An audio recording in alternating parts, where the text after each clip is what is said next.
Support from Russia to put Syria's chemical weapons under international control and destroyed. This coming as President Obama prepares to address the nation today. ABC's Jonathan Karl has the latest now from Washington. Good morning, John.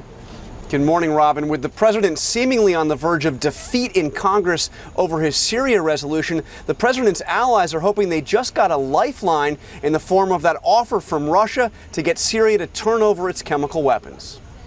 Even as the president prepares to address the nation tonight in a series of interviews Monday, including with ABC's Diane Sawyer, he opened the door to avoiding a strike. If Bashar al-Assad yields control of his chemical weapons to international authority, is military strike on pause? Absolutely, if in fact that happened. If we can resolve this without military conflict, that is my great preference. The White House is promising to pursue Russia's offer to broker a deal with Syria, but President Obama is still trying to convince Congress to give him the authority to launch a military strike. My hope is that by people understanding what's at stake and the limited but significant tools we can to address it, that they'll be supportive. The threat of force, the White House says, is absolutely essential to getting anything from Syria. You're not going to start bombing Syria while you're negotiating with the Russians, are you? In terms of military action, we are obviously engaged with Congress at this point.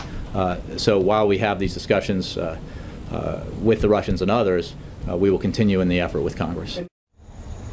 This morning, White House officials tell me the president still intends to go before the nation tonight and to make the case for Congress to pass that resolution authorizing him to take military action against Syria. But I've got to tell you, Robin, the more the White House has made the case on this, the more it has lost support in Congress. I am told right now that the president would lose not only in the House, but in the Senate as well on this vote. Yeah, the poll numbers are reflecting that as well. You referred to it just a moment ago about the Russians being a lifeline. Is it possible that they can step in here, John?